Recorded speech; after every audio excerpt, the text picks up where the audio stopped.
Hello दोस्तों, welcome to Arjun Warrior education channel. Arjun Warrior education channel में आपका स्वागत है। आज हम लोग सिंक्रोनस मोटर का स्मरणीय तथ्य करने जा रहे हैं, जो सिंक्रोनस मोटर के चैप्टर का है, जो तुल्यकालिक मोटर जिसको बोलते हैं। देखिए, इसका पहला वन लाइनर फॉर्मेट में है। वन लाइनर देखेंगे। कह रहा है क्या? कह रहा है कि तुल्यकालिक घूर्णन गति पर वैद्युतिक ऊर्जा को आंतरिक ऊर्जा में परिवर्तित करने वाला मशीन तुल्यकालिक मोटर कहलाती है। तो तुल्यकालिक घूर्णन गति पर वैद्युतिक ऊर्जा को यांत्रिक ऊर्जा में परिवर्तित करने वाला मशीन तुल्यकालिक मोटर कहलाती है। तुल्यकालिक मोटर स्वचालित नहीं होती है, मतलब सेल्फ स्टार्टर मोटर नहीं है तुल्यकालिक मोटर। इसे तुल्यकालिक गति पर घुमाने के लिए यांत्रिक ऊर्जा की आवश्यकता होती है। तुल्यकालिक मोटर को तुल्यकालिक गति पर घुमाने के लिए आंतरिक ऊर्जा की आवश्यकता होती है। तुल्यकालिक मोटर के स्टेटर पर 3 फेज स्टार अथवा डेल्टा वाइंडिंग स्थापित किया जाता है। तुल्यकालिक मोटर पर के स्टेटर पर 3 फेज स्टार अथवा डेल्टा वाइंडिंग स्थापित की जाती है। तुल्यकालिक मोटर के घूमने वाले भाग को रोटर कहते हैं। तुल्यकालिक मोटर में जो घूमने वाला भाग होता है उसे रोटर कहते हैं। इस पर अस्थायी ध्रुवता उत्पन्न करने वाले डीसी उत्तेजित ध्रुव स्थापित किए जाते हैं। मतलब तुल्यकालिक मोटर के घूमने वाले भाग को रोटर कहते हैं। इस पर अस्थायी ध्रुवता उत्पन्न करने वाले डीसी उत्तेजित ध्रुव स्थापित किए जाते हैं। तुल्यकालिक मोटर में सैलिएंट पोल रोटर तथा बेलनाकार रोटर का प्रयोग किया जाता है। तुल्यकालिक मोटर में सैलिएंट पोल रोटर तथा बेलनाकार रोटर का प्रयोग किया जाता है। कह रहा है कि एक्साइटर एक प्रकार का डीसी शंट जनित्र है। एक्साइटर जो है एक प्रकार का डीसी शंट मोटर है, जनित है, जिसका प्रयोग रोटर ध्रुव को डीसी प्रदान करने के लिए किया जाता है। जिसका प्रयोग रोटर ध्रुव को डीसी प्रदान करने के लिए किया जाता है। तुल्यकालिक मोटर की घूर्णन गति को निम्न सूत्र द्वारा निकाला जाता है। मतलब क्या? तुल्यकालिक जो मोटर है उसकी घूर्णन गति को एन से डिनोट करते हैं, जो आरपीएम में होता है। तो एन इक्वल टू कितना होता है? 120 into F by P, 120 into F by P, 120 into F by P. मतलब तुल्यकालिक मोटर की घूर्णन गति को निम्न सूत्र द्वारा प्रदर्शित किया जाता है, एन इक्वल टू 120 गुने एफ बाई पी। अब देखिए, एन क्या है? घूर्णन गति, आरपीएम में होता है, रिवॉल्यूशन स्पीड। इसके बाद एफ क्या है? एसी स्रोत में से आवृत्ति, जिसको फ्रीक्वेंसी बोलते हैं, एफ को फ्रीक्वेंसी भी बोलते हैं। अब पी है रोटर या ध्रुव की संख्या, रोटर ध्रुव की संख्या, जिसे पोल कहते हैं। क्या कहते हैं? पोल्स कहते हैं। कह रहा है कि जब तुल्यकालिक मोटर पर लोड आरोपित किया जाता है तो इसकी औसत गति के मान में कमी नहीं होती, क्योंकि तुल्यकालिक मोटर स्थिर गति पर घूर्णन करता है। जब तुल्यकालिक गति मोटर पर लोड आरोपित किया जाता है तो इसकी औसत गति के मान में कमी नहीं होती, क्योंकि तुल्यकालिक मोटर स्थिर गति पर घूर्णन करता है। रोटर ध्रुवों के मध्य बनने वाला कोण अल्फा को लॉर्ड कोण, युग्मित कोण या कोणीय मंदन कहा जाता है। रोटर ध्रुवों के मध्य बनने वाले कोण अल्फा को लॉर्ड कोण, युग्मित कोण या कोणीय मंदन कहा जाता है। कोणीय मंदन कहा जाता है। तुल्यकालिक मोटर को पश्चगामी, अग्रगामी एवं इकाई शक्ति गुणक पर संचालित किया जाता है। तुल्यकालिक मोटर को पश्चगामी, अग्रगामी एवं एक इकाई शक्ति गुणक पर संचालित किया जाता है। तुल्यकालिक मोटर के उत्तेजन एक्साइटेशन को बढ़ाने के लिए क्षेत्र वाइंडिंग से प्रवाहित क्षेत्र धारा के मान को बढ़ाया जाता है। तुल्यकालिक मोटर के उत्तेजन एक्साइटेशन को बढ़ाने के लिए क्षेत्र वाइंडिंग से प्रवाहित क्षेत्र धारा के मान को बढ़ाया जाता है। कम लोड पर सिंक्रोनस मोटर को शक्ति गुणक लगभग 0.2 होता है। कम लोड पर सिंक्रोनस मोटर को शक्ति गुणांक लगभग 0.2 होता है, जबकि पूर्ण लोड पर यह लगभग 0.85 तक होता है। मतलब कम लोड पर सिंक्रोनस मोटर का शक्ति गुणांक जो होगा, पावर फैक्टर होगा, लगभग 0.2 होता है, जबकि पूर्ण लोड पर यह लगभग 0.85 होता है। कह रहा है कि औद्योगिक अनुप्रयोगों में तुल्यकालिक मोटर का उपयोग यांत्रिक भारों को चलाने एवं शक्ति गुणांक सुधारने के लिए किया जाता है। औद्योगिक अनुप्रयोगों में तुल्यकालिक मोटर का उपयोग जो होता है आंतरिक भारों को चलाने एवं शक्ति गुणांक सुधारने के लिए किया जाता है। तुल्यकालिक मोटर द्वारा शक्ति गुणांक सुधारने के लिए तुल्यकालिक कंडेंसेटर का उपयोग किया जाता है। तुल्यकालिक मोटर द्वारा शक्ति गुणांक सुधारने के लिए तुल्यकालिक कंडेंसेटर का उपयोग किया जाता है। जब तुल्यकालिक मोटर बिना यांत्रिक लॉड के प्रचलित की जाती है तब मोटर केवल अग्रगामी धारा ग्रहण करती है, इसे तुल्यकालिक कंडेंसेशन कहते हैं। जब तुल्यकालिक मोटर बिना यांत्रिक लॉड के प्रचलित की जाती है तब मोटर केवल अग्रगामी धारा ग्रहण करती है, इसे तुल्यकालिक कंडेंसेशन कहते हैं। सामान्य प्रकार के तुल्यकालिक मोटर में रोटर ध्रुवों को डीसी प्रदान करने के लिए मोटर की शाफ्ट से एक छोटे डीसी शंट जनित 110 वोल्ट से 250 वोल्ट जोड़ दिया जाता है, जिसे एक्साइटर कहते हैं। सामान्य प्रकार के तुल्यकालिक मोटर में रोटर ध्रुवों को डीसी प्रदान करने के लिए मोटर की शाफ्ट से एक छोटा डीसी शंट जनित 110 वोल्ट से 250 वोल्ट जोड़ दिया जाता है, जिसे एक्साइटर कहा जाता है। मतलब सामान्य प्रकार के तुल्यकालिक मोटर में ध्रुवों को डीसी प्रदान करने के लिए मोटर के शाफ्ट से एक छोटा डीसी शंट जनित 110 से वोल्ट से 250 वोल्ट जोड़ दिया जाता है, जिसे क्या कहते हैं, एक्साइटर कहते हैं। कहा कि सामान्य तुल्यकालिक मोटर की घूर्णन गति पर वोल्टेज के घटने बढ़ने का सूक्ष्म प्रभाव पड़ता है। 5 से 10% अधिक वोल्टेज परिवर्तन पर यह मोटर रुक जाती है। सामान्य तुल्यकालिक मोटर की घूर्णन गति पर वोल्टेज के घटने बढ़ने का सूक्ष्म प्रभाव पड़ता है। 5 से 10% वोल्टेज अधिक वोल्टेज परिवर्तन होने पर मोटर रुक जाती है। सामान्य तुल्यकालिक मोटर का स्टार्टिंग टॉर्क शून्य होता है। सामान्य तुल्यकालिक मोटर का स्टार्टिंग टॉर्क शून्य होता है, अतः यह मोटर लोड पर चालू नहीं हो पाती है। मतलब सामान्य तुल्यकालिक मोटर का स्टार्टिंग टॉर्क शून्य होता है, अतः यह मोटर लोड पर चालू नहीं होती है। सामान्य तुल्यकालिक मोटर का प्रयोग विद्युत प्रसारण लाइनों में पावर फैक्टर सुधारने के लिए, जनित या अल्टरनेटर की घूर्णन गति नियत रखने के लिए तथा नियत घूर्णन गति पर कार्य करने वाले कंप्रेसर और या पंप आदि के परिचालन के लिए किया जाता है। सामान्य तुल्यकालिक मोटर मतलब सिंक्रोनस मोटर का प्रयोग जो होता है विद्युत प्रसारण लाइनों में पावर फैक्टर सुधारने के लिए, जनित या अल्टरनेटर की घूर्णन गति नियत रखने के लिए, सेम रखने के लिए, कांस्टेंट रखने के लिए तथा नियत घूर्णन गति पर कार्य करने वाले कंप्रेसर या पंप आदि के परिचालन के लिए किया जाता है।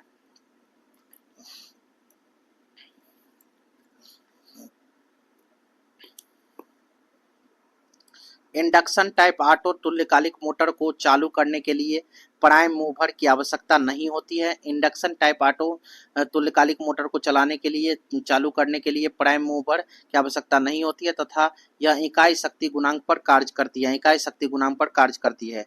सेलिएंट पोल टाइप ऑटो तुल्यकालिक मोटर हल्के लोड पर स्वयं चालू हो जाती है। सेलिएंट पोल टाइप ऑटो तुल्यकालिक मोटर हल्के लोड पर स्वयं चालू हो जाती है। सेलिएंट पोल टाइप ऑटो तुल्यकालिक मोटर में बाह्य रियोस्टेट तथा चेंज ओवर स्विच की आवश्यकता नहीं होती है। सेलिएंट पोल टाइप ऑटो तुल्यकालिक मोटर में बाह्य रियोस्टेट तथा चेंज ओवर स्विच की आवश्यकता नहीं होती है। समान प्रकार की तुल्यकालिक मोटर को पोनी मोटर, डीसी मोटर अथवा सेल्फ स्टार्टिंग विधि द्वारा सेल्फ स्टार्ट बनाया जा सकता है।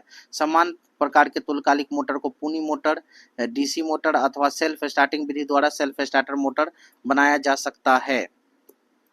3 फेज प्रेरण मोटर तथा तुल्यकालिक मोटर की तुलना में अधिक घूर्णन गति रखने वाली मोटर पोनी मोटर कहलाती है। 3 फेज प्रेरण मोटर तथा तुल्यकालिक मोटर की गति में अधिक घूर्णन गति रखने वाले मोटर पोनी मोटर कहलाती है। पोनी मोटर में स्टेटर ध्रुव की संख्या तुल्यकालिक मोटर के स्टेटर ध्रुव की संख्या से एक जोड़ा कम रखी जाती है। पोनी मोटर में स्टेटर ध्रुव की संख्या तुल्यकालिक मोटर के स्टेटर ध्रुव की संख्या से एक जोड़ा कम रखी जाती है। पोनी मोटर की सही घूर्णन गति ज्ञात करने के लिए टैकोमीटर का प्रयोग किया जाता है। पोनी मोटर की सही घूर्णन गति ज्ञात करने के लिए टैकोमीटर का प्रयोग किया जाता है। चुंबकीय लॉकिंग के कारण तुल्यकालिक मोटर अपनी तुल्यकालिक गति पर चलती है। चुंबकीय लॉकिंग के कारण तुल्यकालिक मोटर अपने तुल्यकालिक गति पर चलती है। सेल्फ स्टार्टिंग विधि द्वारा तुल्यकालिक मोटर को चालू करने के लिए उसके रोटर पर स्क्विरल केज अथवा स्लिप रिंग प्रकार की बैंडिंग स्थापित की जाती है। सेल्फ स्टार्टिंग विधि द्वारा तुल्यकालिक मोटर को चालू करने के लिए उसके रोटर पर स्क्विरल केज अथवा स्लिप रिंग प्रकार की बैंडिंग स्थापित की जाती है। तुल्यकालिक मोटर के हंटिंग दोष को फेज स्विंगिंग भी कहते हैं। तुल्यकालिक मोटर के हंटिंग दोष को फेज स्विंगिंग भी कहते हैं। हंटिंग दोष को दूर करने के लिए तुल्यकालिक मोटर के रोटर ध्रुव पर फील्ड बाइंडिंग के अतिरिक्त स्क्विरल केज रोटर की भांति केज बाइंडिंग भी स्थापित की जाती है। यह बाइंडिंग डैम्पर बाइंडिंग कहलाती है। कड़ा हीटिंग दोष को दूर करने के लिए तुल्यकालिक मोटर के रोटर ध्रुव पर फील्ड बाइंडिंग के अतिरिक्त स्क्विरल केज रोटर की भांति केज बाइंडिंग भी स्थापित की जाती है। यह बाइंडिंग डैम्पर बाइंडिंग कहलाता है।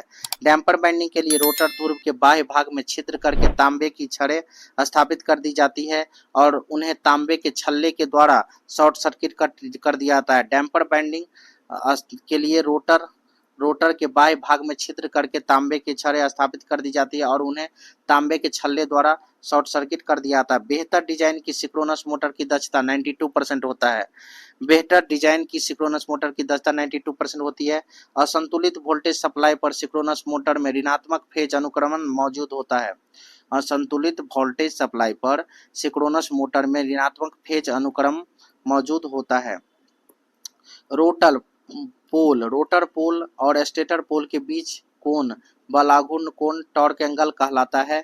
बलाघूर्ण कोण टॉर्क एंगल कहलाता है। रोटर पोल और स्टेटर पोल के बीच का कोण बलाघूर्ण कोण टॉर्क एंगल कहलाता है। सिंक्रोनस मोटर को रोटरी कन्वर्टर के रूप में भी प्रयोग किया जाता है। सिंक्रोनस मोटर को रोटरी कन्वर्टर के रूप में भी प्रयोग किया जाता है। सिंक्रोनस मोटर में क्षेत्र फ्लक्स फील्ड फ्लक्स का मान सभी लोड के लिए स्थिर होता है। सिंक्रोनस मोटर में क्षेत्र फ्लक्स फील्ड फ्लक्स का मान सभी लोड के लिए स्थिर होता है। थ्री फेज सिंक्रोनस मोटर में स्लिप रिंगों की संख्या 2 होगी। थ्री फेज सिंक्रोनस मोटर में स्लिप रिंगों की संख्या 2 होगी। सिंक्रोनस मोटर भार कोण और आंतरिक कोण थीटा के बराबर होने पर अधिकतम शक्ति प्रदान करता है। सिंक्रोनस मोटर भार कोण और आंतरिक कोण थीटा के बराबर होने पर अधिकतम शक्ति प्रदान करता है। सिंक्रोनस मोटर की तुल्यकालन शक्ति सिंक्रोनस पावर तुल्यकालक प्रतिघात XX के व्युत्क्रमानुपाती होता है। सिंक्रोनस मोटर की तुल्यकालिक शक्ति सिंक्रोनस पावर तुल्यकालिक प्रतिघात XX के व्युत्क्रमानुपाती होता है। सिंक्रोनस मोटर का ब्रेक डाउन टॉर्क उसके आपूर्ति वोल्टेज सप्लाई वोल्टेज के समानुपाती होता है। सिंक्रोनस मोटर का ब्रेक डाउन टॉर्क उसके आपूर्ति वोल्टेज सप्लाई वोल्टेज के समानुपाती होता है। सिंक्रोनस मोटर में डीसी उत्तेजन बदलने से शक्ति गुणांक और आर्मेचर धारा बदल जाती है। सिंक्रोनस मोटर में डीसी उत्तेजन बदलने से शक्ति गुणांक और आर्मेचर धारा बदल जाती है। समान उत्तेजित भार रहित समुन्त ध्रुव सैलिएंट पोल तुल्यकालिक मोटर का उत्तेजन हटा दिया जाए तो यह वेरिएबल रिलक्टेंस मोटर की तरह कार्य करेगा।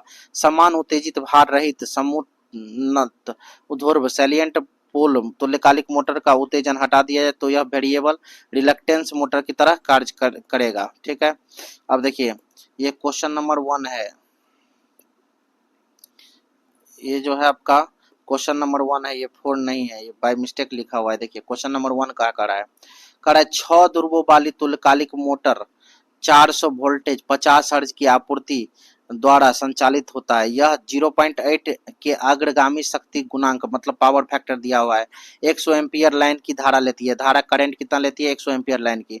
तो हानियों को नग्न मानते हुए मोटर द्वारा उत्पन्न बलाघूर्ण निकालने के लिए कर रहा है, टॉर्क निकालने के लिए कर रहा है। देखिए भी आपका कितना दिया है 400 वोल्ट।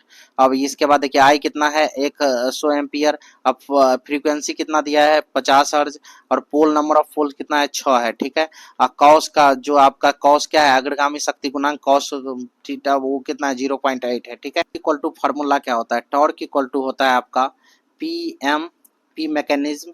इसके बाद क्या होगा 2 पाई n/60 ठीक है, और n/60 न्यूटन मीटर। फोर्स है तो न्यूटन मीटर में इसका शक्ति गुणांक होता है।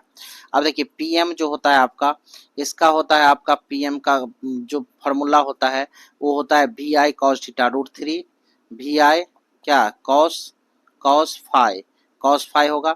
अब किसका पीएम का, अब देखिए 1 मिनट इसको इरेज करने दीजिए मुझे। चलिए देखिए मैंने कहा क्या ये तो आपका दिया हुआ था सारा। मैंने कहा कि टॉर्क इक्वल टू कितना होता है फॉर्मूला आपका P mechanism by 2 pi n by कितना 60 ठीक है न्यूटन मीटर। ठीक है न्यूटन मीटर। अब देखिए पी ये स्मॉल m है इसका फॉर्मूला होता है √3 VI cos फाइव, ठीक है। तो अब देखिए ऊपर में हम लिख देंगे कितना, √3 VI cos 5 लिख दिए। अब इसके बाद देखिए ये 60 आपका ऊपर चल जाएगा, ठीक है। और नीचे में क्या बच जाएगा, 2 पाई और कितना 2 पाई n, और n क्या होता है, नंबर ऑफ रिवॉल्यूशन। रिवॉल्यूशन निकालने के लिए क्या होता है, 120 into frequency by P, 120 into frequency by P अभी हम पढ़े हैं। तो 2 pi into 120 into frequency by कितना, बाय पी, ये हो जाएगा आपका, पी हो जाएगा। अब इसमें सारा वैल्यू हम पुट करेंगे, √3 VI cos 5 into 60/2 pi into 120 by into F by P, इसमें सारा वैल्यू पुट करेंगे। देखिए वैल्यू पुट करेंगे तो मैंने फार्मूला समझा दिया है, ये देखिए वैल्यू पुट करेंगे इसमें, देखिए यही आ गया, इसका बोला था मैंने, VI cos 5 √3 VI cos 5 P mechanism equal to, और देखिए 60 चला गया ऊपर मैंने बोला, और ये देखिए n इक्वल टू क्या होता है, n इक्वल टू देखिए 120 इंटू फ्रीक्वेंसी बाई क्या पी होता है, इसको मैंने नीचे रखा। अब देखिए यहाँ पर सारा का वैल्यू पुट किया, सारा वैल्यू पुट करने के बाद देखिएगा, सारा वैल्यू पुट करने के बाद मैंने इसको सॉल्व करेंगे, तो सॉल्व करने के बाद 960 √3/p आएगा न्यूटन मीटर। अब देखिए टॉर्क यहाँ से कितना आ जाएगा, ये कितना है, इसका वैल्यू है आपका 6, 6 से बार कितना काट, कितना से कट जाएगा, 6 1 जा 6, 16 के 96, 160 हो जाएगा, 160 √3, तो 160 √3 का वैल्यू होता है 1.3732। अब इसको मल्टीप्लाई करेंगे तो 529.27 दे देगा, ठीक है। चलिए आगे चलते हैं। देखिए नेक्स्ट क्वेश्चन क्या कर रहा है, ये सेकंड नंबर क्वेश्चन है। सेकंड नंबर, निम्न में से कौन सा समीकरण तुल्यकाली मशीनों की कार्य पद्धति को परिभाषित करती है, कार्य पद्धति को परिभाषित करती है। तो देखिए यहाँ n इक्वल टू मैंने क्या बताया था, n इक्वल टू बताया था आपको मैंने 120 इंटू एफ बाई क्या पी। तो यहाँ से देखिएगा f इक्वल टू क्या होगा, 100 f निकालना है आपको, तो n इंटू पी बाई क्या हो जाएगा आपका 120, n इंटू पी बाई 120, या तो ये फार्मूला 120 पी, लेकिन आपको ये कह रहा है कि समीकरण तुल्यकालिक मशीन की कार्य पद्धति को परिभाषित करता है, तो कार्य पद्धति ये हो जाएगा आपका P into N, N into P by 120। देखिए तुल्यकालिक मशीन में आवृत्ति इक्वल टू क्या होता है, P into N by 120, P4 पोलों की संख्या, N4 तुल्यकालिक गति, ठीक है। अब करा कि 4 नंबर क्वेश्चन देखिए, करा कि एक 3 फेज 400 वोल्टेज 50 हर्ट्ज 4 पोल तुल्यकालिक मोटर में 14 डिग्री इलेक्ट्रिक लोड के समक्ष मैकेनिकल डिग्रीज कितनी होगी, मैकेनिकल डिग्रीज आपसे पूछा है QM, QM कितनी होगी। अब देखिए यहाँ क्या क्या दिया है, इलेक्ट्रिकल डिग्री QE कितना दिया है 14 डिग्री, इसके बाद पोल्स दिया है 4 पोल, मैकेनिकल डिग्री QM निकालना है हमको, तो 2 इंटू देखिए यहाँ 2 into electrical degree into P into क्या आपका होता है आपका ये मैकेनिकल डिग्री, क्या होता है मैकेनिकल डिग्री। अब हमको मैकेनिकल डिग्री निकालना है तो क्या हो जाएगा, 2 इंटू क्या इलेक्ट्रिकल डिग्री डिवाइड बाय क्या, डिवाइड बाय आप डिवाइड बाय 2, 2 तो वही है, डिवाइड बाय क्या करेंगे हमको 2 into electrical degree by P, P से डिवाइड करेंगे। अब देखिए 2 इंटू ये कितना है 14 है, और ये कितना 4 पोल है, तो 2 दूना 4 और 2 सत्ते 14, तो कितना हो जाएगा 7 डिग्री, 7 डिग्री, ठीक है। बी ऑप्शन सही हो जाएगा इसका। अब देखिए ये 5 नंबर देखिए, कह रहा है 4 ध्रुवों में 50 हर्ज आवृत्ति वाले एक तुल्यकालिक मोटर की गति करती है, कितनी गति करती है, तो n इक्वल टू निकालना है, तो 120 इंटू एफ बाई कितना बाई पी। तो देखिए 120 और इंटू कितना 50 बाई 4, 4 तिया कितना 12, 3 पंचे 1500 RPM, ठीक है। आगे चलिए देखिए, कह रहा है कि एक 6 नंबर क्वेश्चन, एक 3 फेज 4 ध्रुव 12 खांचे तुल्यकालिक मशीन का तुल्यकालिक गति से चल रही है, तो खांचा कोण का कितना होगा, खांचा कोण यानी बीटा निकालने के लिए कहा है, कितना निकालने के लिए बीटा। तो देखिए आपको क्या दिया हुआ है, पोल 4 पोल है, स्लॉट क्या है 12 को खांचा 12 है, 12 खांचे है, स्लॉट नंबर ऑफ खांचे, स्लॉट कोणीय स्लॉट निकालना है, बैक ये बीटा निकालना है। तो बीटा इक्वल टू फार्मूला होता है 360 बाई कुल स्लॉट, कुल स्लॉट यानी कि खांचा की संख्या इंटू पी बाई 2, ऐसे 2 से आप देखिए इसको ये भी फार्मूला कह सकते हैं, देखिए इसका ये भी फार्मूला कह सकते हैं कि 180 by number of slots, number of slots into क्या नंबर ऑफ पी, मतलब पोल, नंबर ऑफ पोल, ये भी कर सकते हैं। जैसे देखिए 180 करिएगा बाई नंबर ऑफ स्लॉट, खांचा कितना है 12, अब पी कितना है आपका, पी कितना था, पोल कितना था 4, ठीक है। तो अब देखिए इसको काटिएगा तो 4 तिया कितना आएगा आपका 12, और ये 18 60, तो ये क्या होगा 60 डिग्री। ये ऐसे भी इस फार्मूला से भी बन सकता है, ये फार्मूला से भी, यही फार्मूला से भी आया है 360 को ये कर दीजिएगा तो 180 हो जाएगा, ठीक है। Thank you for watching. अगर आपको ये वीडियो पसंद आया हो तो लाइक कीजिए और ऐसे ही वीडियो के लिए हमारे चैनल को सब्सक्राइब कीजिए। Thank you for watching.